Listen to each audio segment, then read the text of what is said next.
Hello, coffee makers, not coffee takers. He is Dr. Joseph J. Burtmiller Jr., and I am the master of Cyber Farms, Alfredo B. Nash Jr.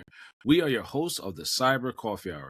We are two experts from Mount Vernon, New York, sharing with you our experience in this field and also the experience of others so we can learn, elevate, and ultimately realize we all belong in this space. The views and opinions are those of us, the Cyber Coffee Hour, and not those of our employers, personal or professional relationships. Today, we are going to discuss the targeting of sports teams by cybercriminals and the NBA guarding against data breaches. And to help us today, to break it down, is New York Post sports anchor Dexter Henry. How you guys doing today? Doing good. Thank you for Good, having me, good. guys. A pleasure to be here with you guys. Absolutely. So, Dexter Henry is an award-winning sports journalist from Brooklyn, New York, with over 18 years of experience in sports broadcast journalism. After graduating from the University of Pittsburgh in 2005, the New York City-based sports journalist has worked for outlets including SB Nation, the New York Giants, and News 12. Besides sports, the Brooklynite has also covered news and weather during his career. Dexter also was the first ever black male national weather reporter for the AccuWeather Network. In 2021, Dexter was nominated for the Stuart Scott Award by the New York Association of Black Journalists for Excellence in Sports Journalism. That same year, Dexter won a Telly Award for a short documentary, Sideline Stories, Sports Voices Matter, where he served as a correspondent and executive producer. He also hosts a digital show covering the National Basketball Association, the NBA Exchange, and is the co-host for the Ain't Hard to Tell podcast. Dexter works as a sports anchor for the New York Post and Sportsnet New York. He also serves as a sports update anchor for WFAN and CBS Sports Radio. When Dexter is not telling stories about sports, he loves traveling, exercising, enjoying live music, sampling new restaurants, watching his favorite sports teams, and spending time with his family. Dexter, welcome to the Cyber Coffee Hour. Thank you, man. Thank you guys for having me. I like that hat, Dr. Joseph. I like that. The Knicks are hot right now, so I like the hat, man. You came ready. I expected you to. Man, I had to come correct, man. I think this is going to be a very special episode. I'm glad you're here for it. You come in the right time because the Knicks are riding a hot win streak. So, but we can talk about that a little later. We will. Actually, our friends, how you doing, man? I'm hanging in there, man. Taking it one day at a time. Got you. All right, so let's go ahead and get into this. So as Alfredo mentioned during the intro, that we have there's been targeting by some cyber criminals against like sports teams, sports leagues, which seems to be a prevalent problem. So the first article we're going to look at is titled "Microsoft Warns of Growing Cyber Threats to Sporting Events." And the author of this is James Coker. He's a deputy editor for InfoSecurity magazine. This is dated back in on 4 August 2023. So I'll start with a quick excerpt. So sporting events and venues are increasingly vulnerable to cyber attacks. A new study from Microsoft has found this. The Microsoft Threat Intelligence State of Play report highlighted the growing opportunities for threat actors to target high-profile sporting events, especially those in increasingly connected environments, introducing cyber risks for organizers, regional host facilities, and attendees. Research has demonstrated rising attacks on high-profile sports events and organizations in recent years. For example, a report from the UK's National Cybersecurity Centre, or NCSC, in 2020 found that 70% of sports organizations experience at least one attack per year.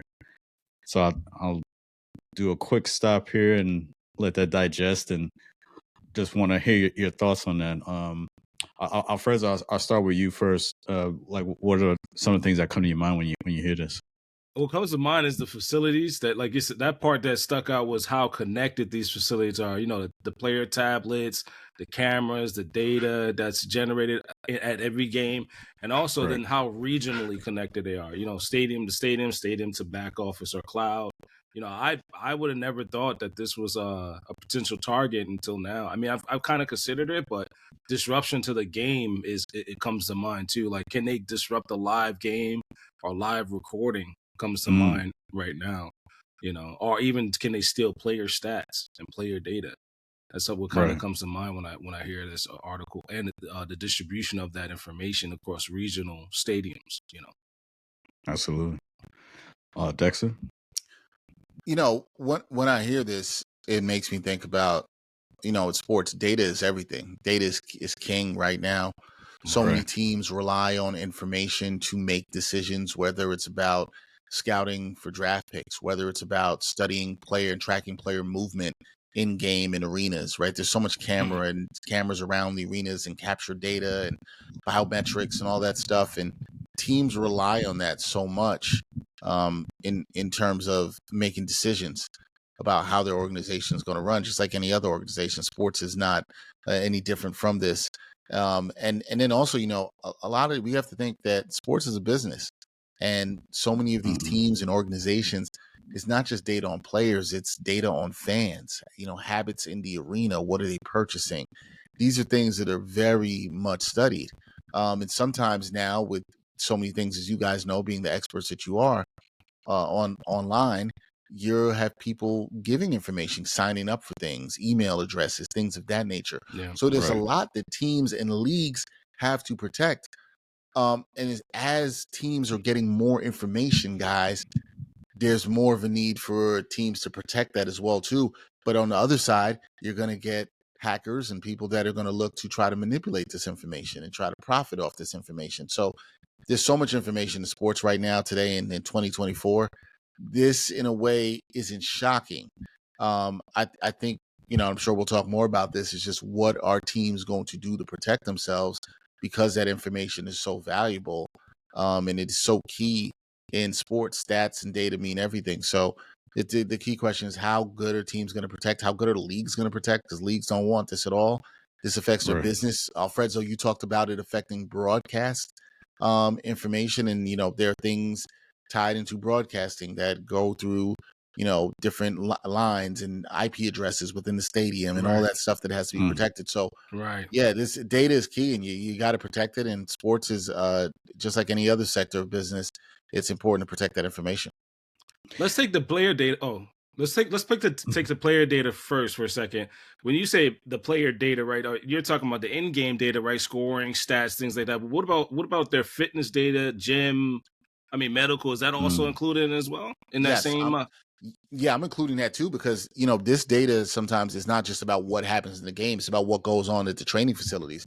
That's why that's such a good point and good question for you too, because all these teams, especially now, biometric data they're studying, it's about their training regimen, how they're eating. Sleep data is very important and prevalent in sports too, right? And that might become to wearable devices that these players could take home. So there's so much that's involved in data that teams are capturing. So I think when you think about it like that, Alfredo, it's not just what happens on the court, in the arena, or on the fields at these games. It's about the whole business of sports in terms of what happens in these practice facilities. And there's so much data that is captured through that. All these, it's just in the NBA, NFL, at these facilities, there's so much cameras tracking data, player movement. There's so much wearable things that these players and devices that players are wearing. And those are downloaded and then taken back on different devices. So yeah, it's not just at the games. That's a great point you bring up, that I don't want people to think that this is just isolated to games. Sometimes it's in the practice facilities. Sometimes it's even in the players' homes, these athletes' homes, these men and women. So yeah, protecting that data is definitely paramount. And one thing you mentioned, Dexter, as you said, as you started out, you said, data is king. And as we know, all these players, they're working to get their stats up when we're talking about like MVPs or, all these different accolades, individual awards and also team awards. And also associated with that, there's money incentives that's tied to that. And when Alfredo was speaking, it just made me think about, we haven't seen it, at least, thankfully as of yet, but it just made me think that, well, what if there's a situation where like someone's stats are manipulated, they tweak a couple points here and there, but it's not too crazy, like little subtle changes. Someone's not really monitoring it, and maybe try to work in favor for a player or work against a player, whatever the case may be. But again, those could be crucial. Like, 1 point can keep a player from, maybe earning the MVP award or, Right.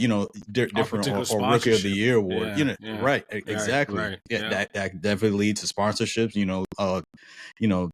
sneaker deals, things of that nature.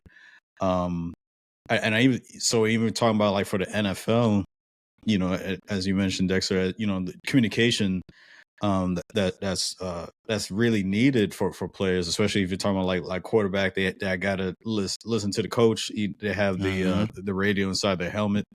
What if that gets disrupted? Or what if it gets completely disrupted to where they can't even hear anything from the sideline because those lines of communications are being severed?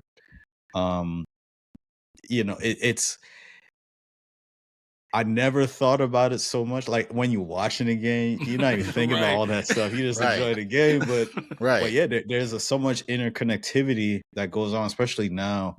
All sports leagues, not even just NBA, all sports leagues have really modernized their systems, the way they, like you said, the way they prepare, as far as they're using a lot of analytics as to how to prepare for games, even practices and things of that nature. So it's definitely and as we go on here, we learn more as to why a lot of these sports leagues, these sports teams are being targeted.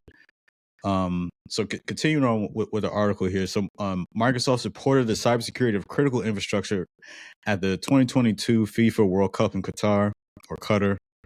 During this event, Microsoft observed attackers continually attempting to compromise connected systems through identity-based attacks. Justin Turner, the principal group manager at Microsoft Security Research, told Info Security, "What we saw," and I quote, "what we saw was consistent with cyber criminals being opportunistic and seeing where they can infiltrate and find gaps between a lot of connected systems in the context of a large event. The cybercrime economy, sheer size and low barriers to entry make this kind of opportunism a significant risk to account for in planning and having layered defenses in place," he said. Numerous publicly reported sports-related cyber attacks have taken place in the last 5 years, including January 2018, Russian threat actors carried out a range of attacks designed to disrupt Pyeongchang, South Korea. In November 2020, English Premier League football giants Manchester United experienced a sophisticated cyber attack suspected to be ransomware.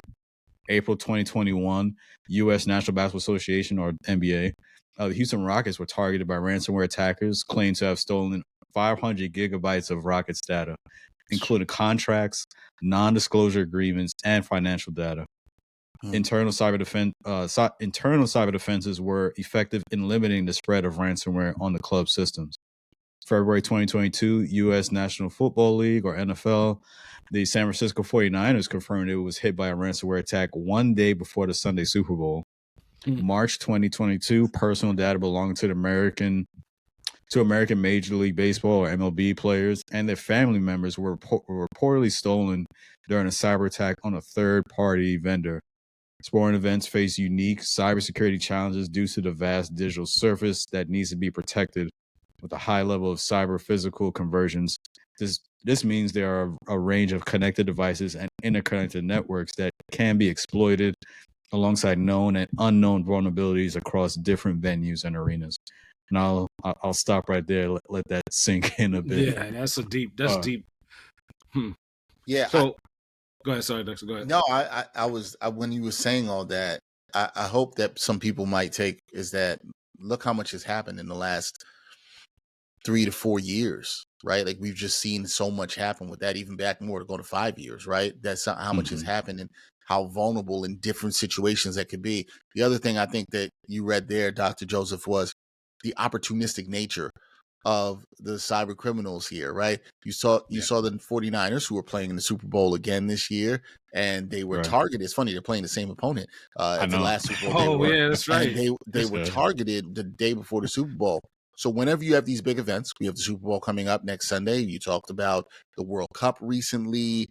any of these big events, cyber criminals are looking at this as a large opportunity. Why? Because the data is so valuable. You also have more people present to steal data from around some of these events that are going on. And so the opportunity there is so good, which even tells you so much more why these teams, why these leagues have to make sure they have the infrastructure in place to protect this and also protect their fans and the paying customers, because you don't want to lose money. Again, this is a business. Sports is a business. You Right. don't want to have to lose money by this. So this is why the protection of it is so important. And listening to that, it made me think of a lot of things about the opportunistic nature of the cyber criminals, but also just how important it is. And you can see what has happened in some of these situations where the infrastructure was in place and the threat was minimal because they had the proper cybersecurity elements in place to do so. Alfredo? Yeah, I like that idea too. I mean, the mindset of it being opportunistic is, even as a defender, I wouldn't have thought a stadium was critical infrastructure. I heard it there, and I heard the interconnected pieces and the data being exchanged, but I don't know where these venues or arenas would be considered critical infrastructure or not. Like, think like a hospital or whatever. You would say, oh yeah, hospital, sure, but the stadiums, no. I would have never until now in the last couple of years, I would have never thought that would have been the opportunity would exist to use these stadiums and arenas and different venues, even as, side carts are connected, the POS systems, all those things in the stadium can be leveraged by these, malicious actors to get to a target they wanted, to get, even if they don't attack that venue itself, they might leverage the connectivity in there to get to somewhere else. And until now, like you said, 5 or so years, I would have never considered that critical infrastructure. That's what stuck out to me, and the opportunity you mentioned. Like, if you're a bad actor or whatever on the other side, you would say, well, I can't get to the hospital, but I can get to this venue 5 blocks away. That's a stadium, right? So Yeah, that's something something I else. didn't know. Something else that Dr. Joseph, you had mentioned in there too. You talked about the communication earlier with Right. NFL and how that's something that could even be disrupted. And and it made me think about when I watch sporting games now, all these leagues, baseball, football, basketball, the major leagues, people are getting real information in real time. In baseball, sometimes after a player comes to go to bat, they go back to the dugout and you see them. They've got their iPad or Microsoft Surface tablet out and they're watching their bat, right? And they're going over with a coach. You see the same thing in football. After a series is over, they'll go back and look at it. If you disrupt that, if you get that data, then they no longer have this communication. That changes everything in the game. Now, one team could be playing with an unfair advantage, right? That's just one simple thing I'm talking about. One team's communication gets disrupted. That affects the whole game. It compromises the integrity of the game, actually, when you think about it, when it goes to that level. So, yeah, this is why this stuff is so important, and even in sports. I think Fred, I know you mentioned not thinking about sports arenas as critical infrastructure. I think we even have to change our thought process when we're using the term critical infrastructure as it pertains to sports. Because if you think about it, if you took out the power for an arena, let's say for a football arena, because they mainly play outside, or even any arena, honestly, they can't play. Right. Because I remember, I don't know if it was that same Super Bowl. Didn't the power go out? It was that same 49ers. It was that same one, actually. Yep. Yeah. So the power went out for a while. Yeah, the stadium was black. Wow. So I mean, and as Dexter mentioned, those lines of communication, if they're cut off, now if one team can't hear, let's say the coach, the sidelines, do they stop play and say, hey, all right, if this one team can't hear, then both teams can't use it? You know what I'm saying? Like, does that change the dynamic of the game? Because it would give a I guess an unfair advantage to one team if one team's comms is good and then the other, it's not working at all. Can we touch on the family data a little bit too? Like, sure. Why? So one piece of the article was saying they claimed they claimed players' family members' data through third-party services. Now that's a little scary too. Like in that data could be somebody's credit card number, home address, email. But now you got to think their family's impacted by that ransomware attack or just stealing of that data. Can we speak to that? What are you guys' thoughts on that? Like, all right, I'll take it real quick. Yeah, go. Yeah, and that was really because even along that same line when we're talking about critical infrastructure, one of the weak points that we even discuss, even when we talk about like for the power grid, a lot of these municipalities, they don't have that same level of there's not that same consistent level of security. Maybe you go from city to city or state to state, wherever the case is. So federal may have a certain standard of security, but then some of these smaller municipalities that are guarding, let's say, they're in charge of, a power grid within their city. They may not have a robust cybersecurity team. So again, that security posture is going to be affected. It's going to be compromised. They may not even use proper cybersecurity practices. They may not be exercising basic cybersecurity principles when they're trying to when we're talking about guarding, something as precious as the power grid. So I think that this is kind of the same thing here when we're talking about we're talking about in the field of sports where you have you're going to have a lot of third party vendors, even for POS systems. You go into when you're taking a break from the game, you go in to get a beer or get some food or whatever. These are a lot of different companies that are working with the stadium, and then also, of course, then it's going to be working with, like I said, if you had a baseball game, MLB, NBA, whatever the case may be. So a lot of this trickle down effect comes into play. So let's say the vendor that's in charge of the POS systems that are so you can get your hot dog and drink. What does their cybersecurity structure look like? Like Right. who is maintaining? Who's to say to say, hey, if you're gonna work these games, you got to make sure you have XYZ. I don't know. I mean, that's something that comes to mind to me. Like, is that something that's in place? Is that something that's going to be enforced when we're talking about the interconnectivity of systems? Because like now you're using Apple Pay, wireless systems, POS systems, near field communication technologies when we're trying to make purchases now. So there's a lot more. The attack surface is definitely widened when we're talking about the security for within sporting events and arenas. Yeah, no, it's all good stuff. It's definitely widened. There's so much more that you can hit where it affects families and consumers. And you talk about family. I mean, teams have players' addresses. What if that gets out, Alfredo, and it gets to the wrong hands and stalker? Now you're talking about somebody's just personal safety, right? Could be some health related information that teams do have access to. That getting out to now, there's HIPAA violations, and that team could get sued, and all. There's so much connected, and I think Dr. Joseph makes a great point in that the scope has just been widened. There's so many more people that can be affected, and when the scope is widened, and there's so many more people that can be affected, and there's so much money, because you always got to follow the money. So much money to be made. I'll keep saying it's like sports is entertainment for us, but it's also a business, right? And just like any other business in a company, you want to protect your valuable information. You want to protect your assets. You want to protect that information at the biggest cost that you can. You're going to try to do that. And with so much money on the line, we're talking about the Super Bowl coming up. Can you imagine? We talked about a potential serious disruption to the Super Bowl or something affecting the integrity of the game in terms of teams being able to compete at the same level. If that happens, like just think about it then how leagues are tied to TV rights and things like that. If that happens and people are like, hey, there's a delay in the game and it's the biggest game of the year for football, and now people are turning away. Well, advertisers aren't happy about that. They're going to want to know, hey, I spent a lot of money for my Super Bowl ad. How do we ensure that's not going to happen again? Because now we're getting eyeballs away from the set.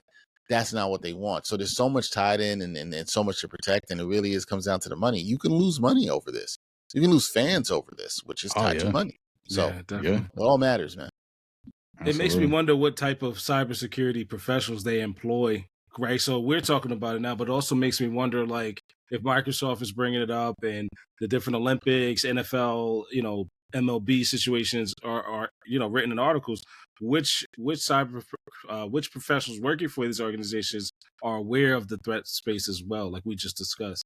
It makes me kind of think like you need to spend money on those professionals to defend these particular arenas and make sure they're Yeah. bulletproof. Oh yeah. It would shock me to think that these leagues with all the money, especially something like the NFL, right, which makes or the NBA, or when you start getting to these world class, we got the Olympics coming up this summer in Paris, right? When you start getting to these world events, they cannot afford for this to go terribly wrong. So I would think, now I could be wrong, I'm not an expert on this part of the game, but I got to think they're going to try to hire the best that they can. Because especially something like the Olympics or a world event, and I'll put the Super Bowl up in that level too. Not quite the same, but up there. You can't afford for that one to go wrong. If that goes wrong, that is major, major trouble. So I got to think they're trying to hire the best cybersecurity experts, the best people that can be aware of these threats. Because these hackers, right, cybersecurity criminals, they're coming and giving their best. So you gotta, you gotta prepare. It's almost like a sport in it, guys, right? Right. It's a sport in defending the stadium. It's like literally. It's literally game day all the time. It's literally game day all the time. We gotta look how stressful it is to be like a cybersecurity defender for the actual game playing defense. Right. Yeah, the whole team. Yeah, you're strategizing and thinking about what people are going to do. It's funny. It didn't really pop in my head till just now when I said that, but like it is a sport, and the defenders, you're always on the defense. The attackers are on the offense, and you're trying to out strategize them and think what they might do, how they might hit you, or what their motive is and advantage. Yeah, it's like a sport. So I'm trying not to imagine trying not to imagine a cybersecurity professional doing up downs in front of the screen, trying to get prepped up for defending. Trying to get ready. Yeah. I wonder if they're hyped up before. They're like, "Look, guys, this is the Super Bowl. Yeah. We got to make sure that there's no attacks." That'd be a good commercial. That'd be a good Super Bowl plug. It would be. It might scare some people too, but it's a good one. It's a good one. So kind of just wrapping up this with a little bit of analysis. So some of the motivations for an attacker that will want to do this. So for cyber criminals, sport entities possess valuable data on athletic performance, competitive advantage, and personal information, making them attractive targets for data breaches and ransomware attacks. Number two, politically motivated threat actors, nation states, and hacktivist groups aim to disrupt events for geopolitical reasons, using DDoS attacks to generate publicity for their causes. And Dexter, that even kind of ties in when we're talking about like these global events like the Olympics. That is a prime opportunity for a cyber criminal to strike. So some cybersecurity recommendations. So number one, you want to augment the SOC team. So continuous monitoring is essential for the vast threat environment, requiring an additional set of eyes around the clock. Two, conduct your cyber risk assessment, identify threats to the event venue or nation involving key stakeholders like third-party vendors, make sure they're up to snuff, venue IT staff and sponsors. Implement strong access management measures, limit access to systems and services to authorized personnel, providing training and access layers. And I'll stop there. And Alfredo, maybe you can help out with the remainder of those recommendations. Like, what are some of the recommendations in your analysis that you recommend? Being aware of the geopolitical resonates with me, like why somebody would probably try to take the Olympic systems down or put their particular attacker group banner up during something like that to drive DDoS, right? To drive users there. So mitigating against that would be, defense in depth, but a multi-layer framework, like you said, keeping the POS on a separate network, Wi-Fi on another lockdown network, and then all stadium communications, deeper in the onion, in the security onion. User awareness, don't click on this button during this event. Don't use this particular application when you buy your tickets. That's definitely a training thing, but only use our sponsored, site to get purchases for this event. And then more importantly, don't go outside and click third party links that might be trying to hype up the event, right? That, unless they come from us, right? And then close collaboration, I like too. Close collaboration with particular partnering agencies, like you said, those vendors, those POSs, the media groups, the Right. the fans that might, the fan sites that might be following the players, know that collaboration exists from the vendor or from the big box sport entity and venue, and then educate, collaboration, like sponsor the collaboration to the actual attendees and the sports fans that come to the event with digital devices. And even the teams, use, like you said, use the Microsoft Surface. It's encrypted. It has your player stats. Don't click outside the site. Don't share with any other particular iPad or community, right? Don't use it for your personal use. Right. Don't. Right. Yeah. So I think that hits the nail on the head right there. No, it's good stuff. Good stuff. So looking at the second article we have here, so this is titled "Cyber Tackle NBA Team." The author here is Sarah Coble from the Info Security magazine, dated 26 April 2021.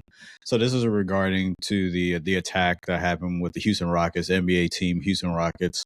I'll just read a quick excerpt here. So an investigation was launched after cyber criminals targeted one of the 30 NBA teams of the NBA. Cybersecurity experts hired by the Houston Rockets are working closely with the Federal Bureau of Investigation to determine the precise nature and extent of the security incident.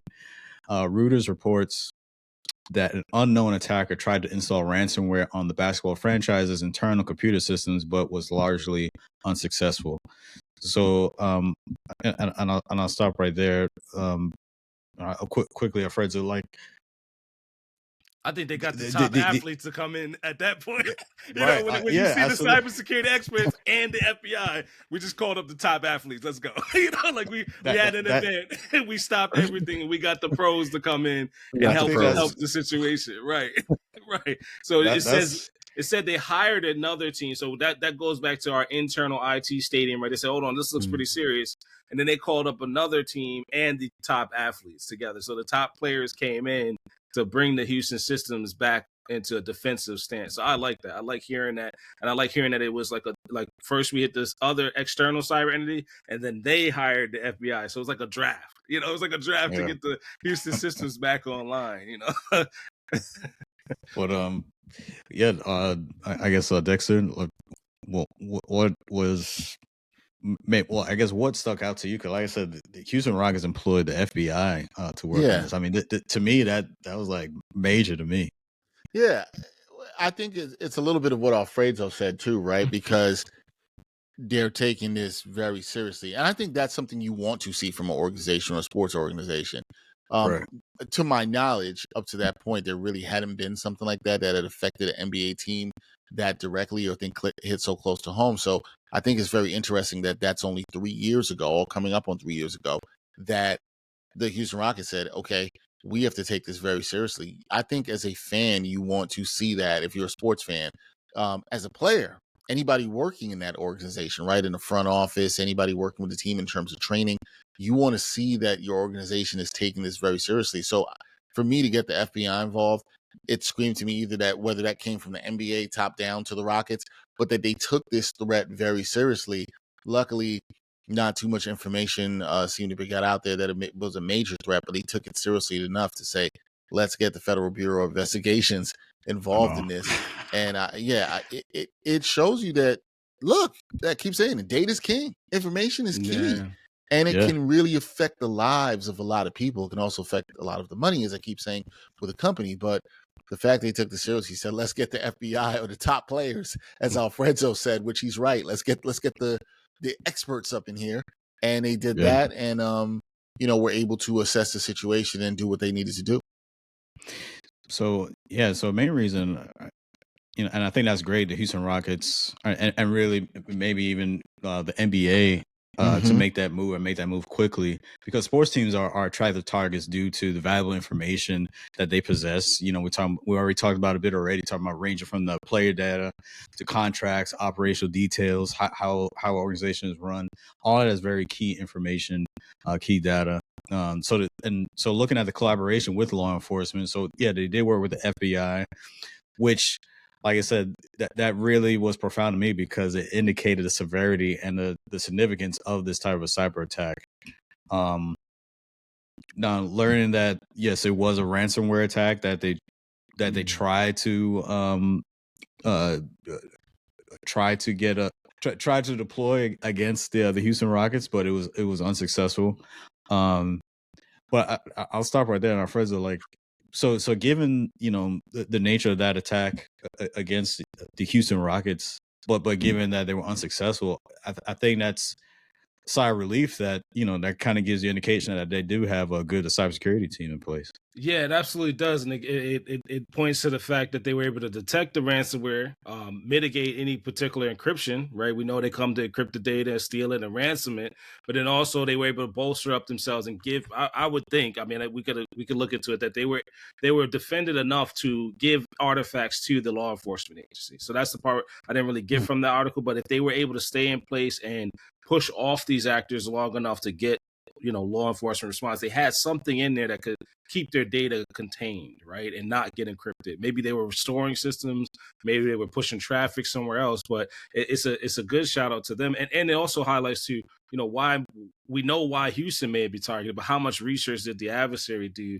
on this particular team to try to get the ransomware going? Like what was so lucrative about the Houston team's infrastructure that made them want to go on ransom it, so that resonates as a defender. Like, what did they see in that threat landscape that they wanted to target it intentionally and particularly ransom it to back to the NBA? Something must have been attractive to them. So that kind of clicked with me in that situation.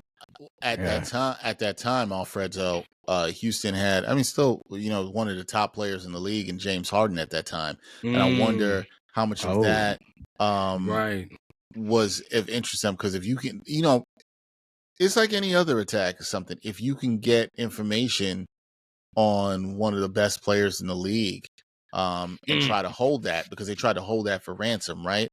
When you make that play, that's extremely valuable, because look, everything's not equal. Player who's high in your league, and and I'm gonna have my hands up high for this, as opposed to a player that's low on the totem pole in the team. Everybody's information is valuable. I'm not saying everybody's information isn't valuable. I'm just saying the cost of it, what it may be, or why they may target. You got what I'm saying? Yeah, it's at a different level. You got what I'm saying? So, I think you were saying that, and I think that's a good question to ask, is why they would have done it. And it's like, well, when you got a top player, it's even more of a threat. I'm out there. I'm sure if somebody got Los Angeles Lakers information in the NBA right now because they have LeBron James, it's got a different value as opposed to somebody who's on the Orlando Magic. Just no shade to Magic or their fans, but it's just different levels to it, just like anything else.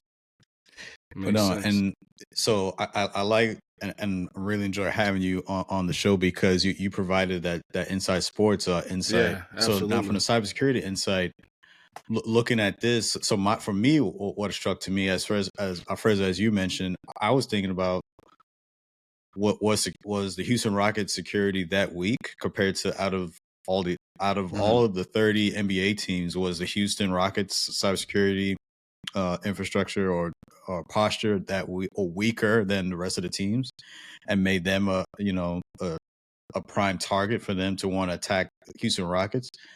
And of course you have the factors of the players, and those when we're talking about like superstars in the leagues, depending on which team they play, they're going to be more attractive than others. Like, so if you, like Dexter, as you mentioned, some teams that don't really have a superstar, they're not. There's nothing really there. You know what I mean? Like, so, but if you, like you say, if you're talking about Los Angeles Lakers or even New York Knicks, Jalen Brunson, you know what I'm saying? Like, those type of things. So it does depend. Yeah, you do have that aspect of like who's on the team. Like, we're talking about top players, and also too, like, we're talking about the cybersecurity side of it. Is there a uniform cybersecurity posture amongst? As we're talking about the NBA, amongst all 30 NBA teams, is there like a one? Is there one cybersecurity? That's a good question. Vendor that takes care of them, or is it like separate, or you know what I mean? Yeah. Go ahead. That's a good question. That is a good question, because to your point, if they were the weakest and they were able to mitigate the ransomware, what happens if their particular vendors differ from the Knicks' vendor? And so in learning lessons, whoever the bad guys are, they take their chops. They lost this round, but they find out the Knicks' perimeter is weaker. and then they're not using the same vendor. Say this is the strongest candidate and they learn their lesson and they come back again and another team is weaker than the Houston's defensive countermeasures. Well, then we're in trouble, right? Because now they've gotten this like probe for effect against Houston, right? And they say, well, they were tough. Let's go at the Knicks, or let's go at a different team that might not have the same posture. Because if you don't use the same vendor, you don't have the same posture. Can I ask you? Right. I'm curious. I want to ask you guys a question because you're the experts in what you do. Do you think it would be better for a league to have different teams use different groups or individuals to protect the information, or should they keep consistent? Like, what do y'all think? I'm very curious about that. Like, what do you think is the best method, or does it vary from league and situation? Like, what do you guys think? I think that's tough. I mean, can I take it first, Joseph? Yeah, go ahead. Yeah, I think that's tough because you know, if you use the same vendor, all you have to do is go after that vendor. Right. But it's Right. more so the best practices of like what services, and I'm even not even liking to admit this, but it would be a boutique for like a customized service offering for the Knicks that won't match, you know, someone in a different area of the country. Almost like how Amazon does it, right? Like you will have a region for, you know, Knicks, East Coast team, Celtics, and then a different vendor the further south you go. Right. And the difference now it will be the same cybersecurity defensive countermeasures and everything, bolstering up to match Houston's or exceed Houston's capability, but it wouldn't be the same vendor. I don't like vendor locked in particularly because all you got to do is go after that person and you get everybody. Right. know? That makes sense. That makes sense to me. Yeah. I would definitely agree with Alfredo there. Yeah, I wouldn't recommend having one single vendor to be in charge of all 30 teams. So in this case, we're talking about the NBA. I think you would even stress out that one vendor. They're gonna be spread thin. I mean, to do all those teams and also like just all the, you know, the metadata that's accompanied with each and every single team. I think that's too much for. Maybe they might do 2 teams, maybe, but I wouldn't say all 30. I think that's stretching them thin. And Alfredo, you said, I mean, a cyber attack would be like, okay, company X is taking care of all NBA. All right, let's all gang up on. Yeah, exactly. Get them. You know what I mean? Just bull rush like that one. That NFL tackle. Right. Take them out right now. Right. That makes sense. It doesn't seem like it would make sense for a vendor. I just felt like I thought about that part, Dr. Joseph, that they would be too stressed. And then also the vulnerability aspect, as Alfredo mentioned, in the fact that, all right, well, yeah, you take out one, you know what the game is for this. We take out everybody. And that's not good for anybody. So no, it makes sense. Thank y'all for answering the question. I know it's y'all podcast, but thank you. That's what we're here for, man. You know, that's a tough one. It's a tough one to even think about as a professional. And then we could probably come back to later, but then what do you do at the Olympics? Right now, you know, it's something I didn't even think about until this episode too. Like I would have never thought of the geopolitical aspect. I mean, I probably would have if it was like a hospital or some other target, but now you open up the Pandora's box of, well, is that happening today? I always come back to like, are they separated? What teams are split up between, you know, coastal and regional teams? But then also now we go across the pond. You know, what are they doing on that side? Because we might disagree or agree on certain events, you know.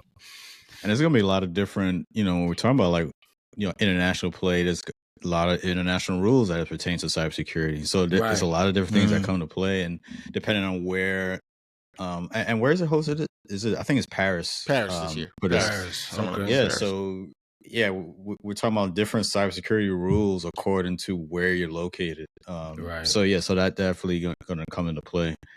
So kind of going down this article here. So so Bloomberg reported that the hacking group Babook, I hope I'm pronouncing it right, claims to have exfiltrated 500 gigabytes of data belonging to the Houston Rockets. Babook alleged that the information it had swiped from the team included financial data, non-disclosure agreements and contracts. The gang claimed on its dark page that it would not return the data to the basketball franchise until a ransom was paid. In a message that was later removed, the gang said that failure to pay would result in publication of the stolen information. I mean, this is rudimentary, you know. This is a ransomware, you know, one-on-one. The team said that if the investigation reveals that any personal data was stolen, then those affected would be notified. And again, we had talked about that ransomware attack was mitigated, but yeah, it's these type of things, I think it should be an alert. I don't know to say a way. I guess maybe a wake up call. Yeah, if definitely. I dare to say, because I mean, a cyber criminal could be maybe their case in it, trying to see, okay, I was unsuccessful with the Houston Rockets. Let me try the Oklahoma City Thunder, or because their defenses are down. See how far they can get, and they just keep trying, because in terms of the NBA, the landscape is quite large. So you have 30 teams. All right, I didn't get it with one. I'm gonna try another. Or and see how far they can get. So they're not gonna stop. They're gonna keep trying. And I think as cyber defense professionals, you have to be on your P's and Q's to know that these cyber criminals they're gonna be persistent and going to keep trying. And every single team has to be on alert, because, like I said, just because you may got been lucky, that they weren't successful with the Houston Rockets, but they could try to attack another team that try to see if they could catch them slipping. Yep. I always think, what does this Babu group have against the Houston Rockets? Like, why, why come out of nowhere and try to take 500 gigs from somebody, a team in particular? And then I also hope that, when the Houston Rockets recognize this attack, that they kind of build a profile, like what they try to use to get the data. Since their defenses were in place, I'm hoping they profiled the threat actor and was like, we've seen this traffic before. We've seen somebody that looked like this in 2021. Here it is again in 2024. Because I think even I lose that as a cybersecurity professional. These guys have capabilities that they're trying to test out on the other 29 teams. So maybe Houston can give another team a heads up, like, these guys came after us in 2021. It looks exactly the same. Maybe a different name, because they do change names too, as we know in Ransomware 101. But maybe Right. that we would like to say that's the threat intelligence that they would share across the NBA. That's the part I'm missing in this article, to hope that they do share these particular attack vectors and groups across the other 29 teams to bolster their defenses. That's what the hope would be. I'd hope so. Yeah, absolutely. So let's wrap up this article. So there were other notable attempts or cyber attacks. So included the Memorial Hermann Health System and the Texas Children's Hospital. They experienced data breaches, which underscores the broader cybersecurity challenges faced by organizations in the region. The mention of a ransomware attack on the Texas court system in 2020 further highlights persistent and evolving nature of cyber threats. So we go to this last article, and so this one is titled "NBA League Fans' Personal Information Via Data Breach at Newsletter Service." So the author is Alicia Hope from CPO Magazine. This is dated back in 29 March 2023. And I quickly read. So the NBA is warning fans of a data breach that leaked their personal information from a third-party newsletter service. In a cybersecurity incident alert, the NBA said it discovered an unauthorized party gained access and obtained fans' personally identifiable information, or PII, from a third-party service. While most famous for the North American Men's Basketball League, the NBA is a global sports and media organization. Managing several professional sports leagues, including, of course, NBA, WNBA, NBA G League, NBA 2K League, and Basketball Africa League. So we talked about this already quite a bit, as far as the vulnerability when you have like these third party vendors employed to support, so in this case the NBA, that are taking care of different aspects of a team, of the arena. What is their cybersecurity posture like? You know what I mean? Like, we don't know if there's a uniform set of security principles set for every vendor. Is there a standard that each one has to maintain or meet and maintain, I should say, when they want to work with the NBA or the NFL or MLB or whatever the case may be? So Alfredo, like, what are some of your thoughts here?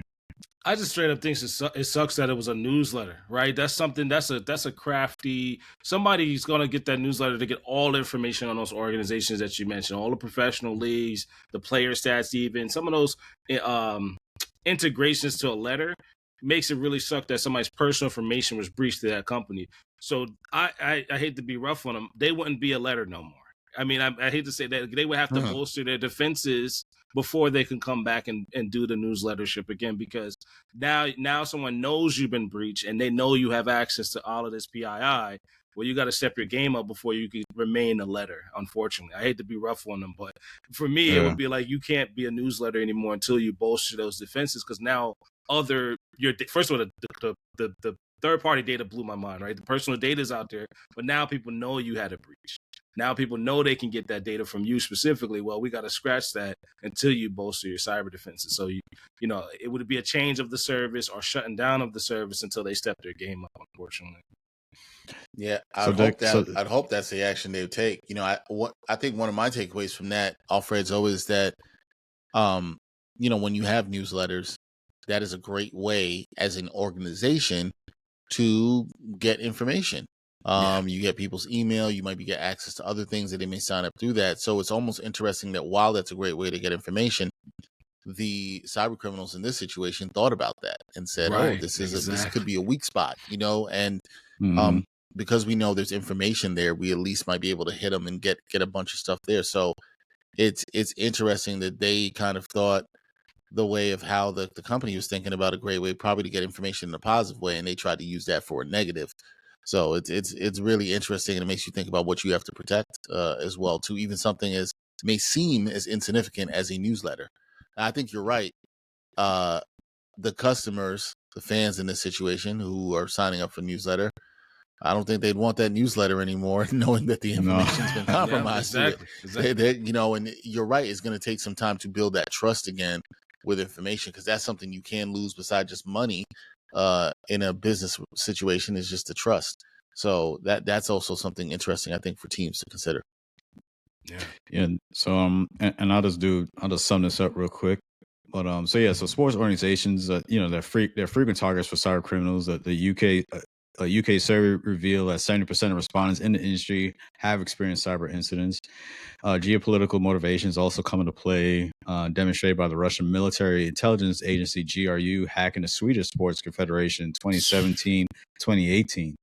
So in the context of a recent NBA data breach, Eric Krohn from KnowBe4 attributes it to an internal security lapse by a vendor rather than a sophisticated external threat, emphasizing the commonality of such incidents, but noting limited public disclosure in this particular case. This is something, I think I'm definitely going to pay more attention to as we're talking about cybersecurity and within the sports world, especially as, like I said, that digital landscape is increasing. We're using more, like all sports leagues are coming more and more modernized. Like the NFL dealing with Amazon. You see all the quick stats, the analytical stats. They even put it within the game as you're watching. Yep. They do percentages of the percentage likelihood of the quarterback making a play or scoring a field goal or things like that. So a lot of these different things, a lot of these data points. And with that, in order to get that data, there's sensors all around within the arenas, cameras all over the place in order to collect that and make that type of prediction. But no, I think this is something to definitely watch for, and I think it's only gonna get,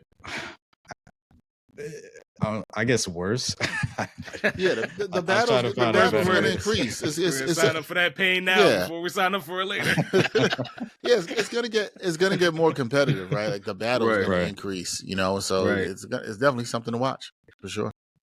I'm going to try to pay more attention to the geopolitical impact too. That was in the back of my mind, but I would never thought the sports event would have that objective, right?